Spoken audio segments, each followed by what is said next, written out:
استغفار پڑھنا، اللہ سے توبہ کرنا دنیا کی نعمتوں کو حاصل کرنے کا ذریعہ بھی ہے اور آخرت کی بھلائی کا ذریعہ بھی ہے۔ سورۃ نوح میں اللہ سبحانہ و تعالی فرماتے ہیں، حضرت نوح علیہ السلام نے اپنی قوم کو استغفار کرنے کو کہا، اور کیا کہا؟ فَقُلْتُ اسْتَغْفِرُوا رَبَّكُمْ، میں نے اپنی قوم سے کہا کہ اپنے رب سے استغفار کرو، اپنے رب سے معافی مانگو۔ تو نتیجہ کیا ہوگا؟ اِنَّهُ كَانَ غَفَّارًا، بے شک وہ بہت زیادہ معاف کرنے والا ہے۔ يُرْسِلِ السَّمَاءَ عَلَيْكُمْ مِدْرَارًا، تم پر آسمان سے خوب بارشیں برسائے گا، آسمان کو تم پر برسنے والا بنا دے گا۔ وَيُمْدِدْكُمْ بِأَمْوَالٍ وَبَنِينَ، تمہیں مال اور بیٹوں سے مدد دے گا۔ وَيَجْعَلْ لَكُمْ جَنَّاتٍ، تمہارے لیے باغات بنائے گا۔ وَيَجْعَلْ لَكُمْ أَنْهَارًا، اور تمہارے لیے نہریں جاری کر دے گا۔ آپ دیکھیں کہ ایک انسان کی خواہش کیا ہوتی ہے کہ اس کو کیا کچھ ملے، یعنی رہنے کا مقام اور حالات جو ہیں وہ پرسکون ہو، پھر اس کے بعد یہ کہ مال ہوں، بیٹے ہوں، باغ ہوں، اور زندگی کی اور آرائشیں اور نعمتیں ہوں۔ یہ ساری چیزیں کہاں سے ملتی ہیں، کیسے ملتی ہیں؟ استغفار سے ملتی ہیں۔ عام طور پر لوگ پریشان ہوتے ہیں، دکھی ہوتے ہیں۔ مثلا ایک شخص ایک بزرگ کی محفل میں آیا اور اس نے کہا کہ میرے حالات بہت تنگ ہیں، مجھے بہت پریشانی ہے، میرا رزق بہت تنگ ہے، تو آپ مجھے کوئی وظیفہ بتائیے۔ تو انہوں نے اس کو کہا کہ کثرت سے استغفار پڑھو۔ دوسرا آیا، اس نے کہا بچوں کی شادی نہیں ہوتی، تو آپ نے اس کو بھی کیا بتایا کہ کثرت سے استغفار کرو۔ تیسرا آیا تو کہنے لگا کہ بہت قحط سالی ہے، فصلیں اچھی نہیں ہوتی، تو آپ نے اس کو بھی استغفار کا بتایا۔ تو کسی نے ان سے پوچھا کہ بھائی 3 لوگ آپ سے 3 ڈفرنٹ مسئلے لے کر آئے ہیں، اپنی پریشانیاں لے کر آئے ہیں، آپ نے تینوں کو ایک ہی چیز بتائی ہے۔ تو اس پر انہوں نے یہی سورۃ نوح کی آیت پڑھ کر سنائی کہ دیکھو یہ قرآن میں اللہ کا وعدہ ہے، اور اللہ کا وعدہ سچا ہے۔ اللہ تعالیٰ کی بات سے بڑھ کر سچی بات کس کی ہو سکتی ہے؟ ہمارے پڑھنے میں کمی کوتاہی ہو سکتی ہے، لیکن اللہ کی بات میں کوئی شک نہیں۔ ذالک الکتاب لا ریب فیہ، یہ وہ کتاب ہے جس میں کوئی شک نہیں۔ لیکن یہ ہے کہ بعض اوقات ہم خود پڑھنے میں کوتاہی کر دیتے ہیں۔ تو جن کا رشتہ نہ ہو رہا ہو وہ بھی، جن کا ہو چکا ہو اور شادی کے پرابلمز ہو وہ بھی، جن کا ہو چکا اور پھر بچے نہ ہو وہ بھی، ان سب کے لیے ایک ہی وظیفہ ہے، اور وہ کیا ہے؟ استغفار کا۔ پھر اسی طرح ایک اور جگہ پر ایک اور پیغمبر نے اپنے لوگوں سے کہا وَاسْتَغْفِرُوا رَبَّكُمْ ثُمَّ تُوبُوا إِلَيْهِ إِنَّ رَبِّي رَحِيمٌ وَدُودٌ، اپنے رب سے معافی مانگو اور اس کی طرف پلٹ آؤ، بے شک میرا رب رحیم ہے اور اپنی مخلوق سے بہت محبت رکھتا ہے۔ یعنی جب کسی بندے پر کوئی تکلیف آتی ہے تو ایسا نہیں کہ اللہ تعالیٰ اس پر خوش ہوتے ہیں اور جان بوجھ کے ستانا چاہتے ہیں بندوں کو۔ اللہ تو بندوں کے حق میں بہت مہربان ہے۔ پھر سوال یہ پیدا ہوتا ہے کہ تکلیف آتی کیوں؟ اگر وہ ہم سے محبت کرتا ہے اور وہ بہت مہربان ہے، تو بات یہ ہے کہ کچھ چیزیں ہم اچھے حالات میں سیکھتے ہیں اور کچھ چیزیں ہم ہارڈ شپ سے سیکھتے ہیں۔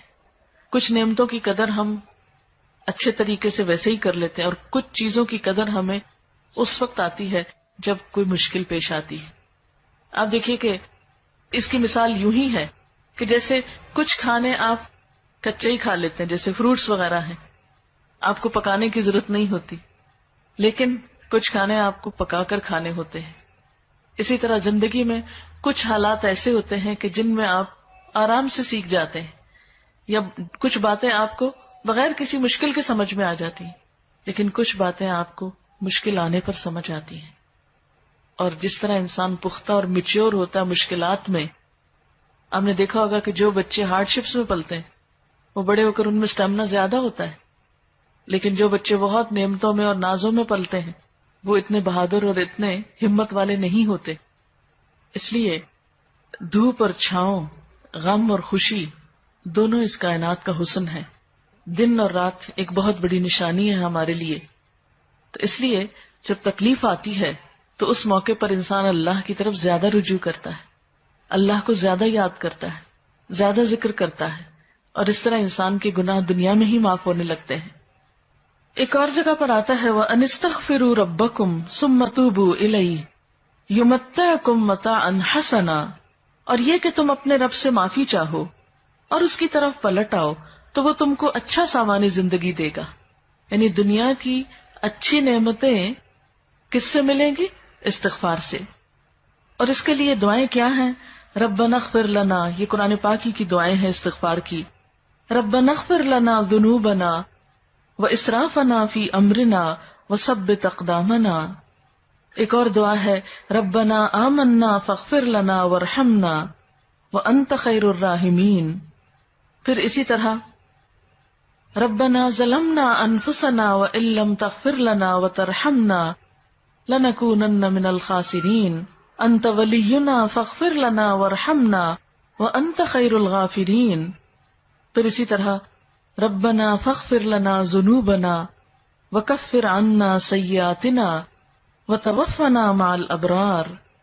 پھر اسی طرح رسول اللہ صلی اللہ علیہ وسلم نے بھی کچھ ایسی دعائیں سکھائی ہیں جو استغفار کا ذریعہ ہیں. رب تقبل توبتی واغسل حوبتی واجب دعوتی وثبت حجتی واہد قلبی وسدد لسانی واسلل سخیمۃ صدری. رب اغفر لی وتب علی انک انت التواب الغفور. استغفر اللہ الذی لا الہ الا هو الحی القیوم واتوب الیہ. اللہم انی ظلمت نفسی ظلما کثیرا ولا یغفر الذنوب الا انت فاغفر لی مغفرۃ من عندک وارحمنی. اسی طرح اللہم اغفر لی خطیئتی وجہلی واسرافی فی امری وما انت عالم به منی. اللہم اغفر لی جدی وہزلی وخطیئتی وعمدی وکل ذلک عندی.